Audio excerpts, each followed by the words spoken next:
All right, well, today I'm going to show real quickly how I add my rock texturing along the spine of a knife, okay? So right here I've got my Scout model and I have it completely finished ground, full satin finished. And what I did is I marked where my scales are at and where they kind of come to and where they are on the spine there, okay? You want to mark where your handles are going to go to, because at least I don't like to have the rock texture go into where the handles are. I just like it to start right where the handle stops at and then go down the spine. So I'll show you how I have my grinder set up to get this done.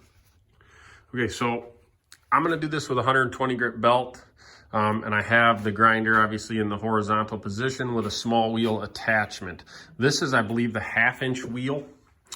And I'm going to run it probably at about 20% power, something like that. You want to do it pretty slow so you can watch what you're doing, and you also don't really want to burn up those spots that you're kind of deep cutting into to get that rock texture.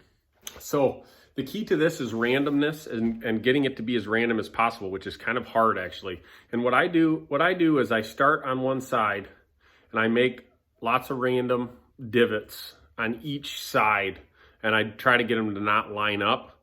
And then what I do, and I bring them down a little bit, you'll see. And then I hit the top of the spine and kind of round it over a little bit and kind of just smooth everything out and get it all evened out.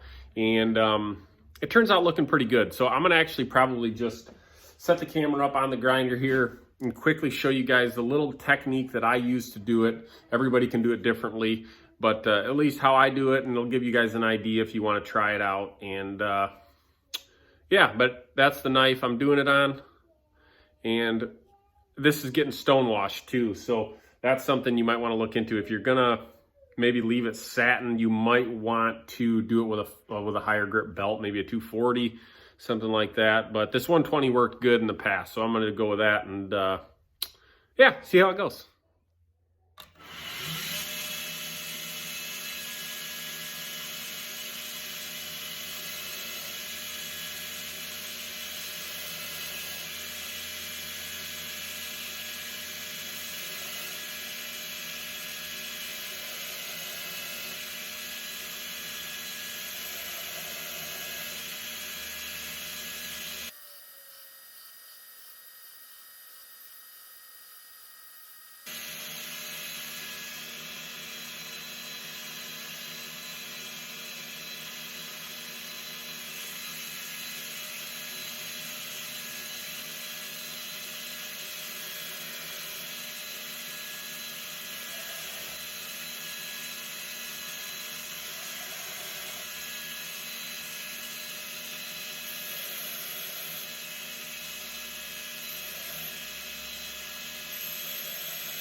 All right, so that's all it takes right there. I probably am gonna show that whole thing. You're just doing lots of real quick spots, and then you kind of round that spine over onto those other ones you already did, and it gives it kind of a cool look. Now it's ready to clean up and acid etch and stonewash. And the other kind of cool thing about this is when you do it, it gives it a good little, grip. It's not too aggressive, but gives it a good feel and just a good overall look. So I don't know, just something I thought I'd share real quick. Super easy, super simple way of getting kind of a cool, unique finish. And sometimes I've brought them down further as well. Like you can bring them all the way down if you did like not a full flat, if you did like a partial half bevel or whatever you want to call it, you can bring them down a lot further, and that looks cool too. But with this full flat grind, I just like to just kind of just do it on the spine and round it over a little bit. So that's kind of the finish you get. And yeah, so try it. Send me a message if you try it and you like it, or if you guys do something a little different, drop it in the comments below and let me know. And yeah, thanks for checking it out.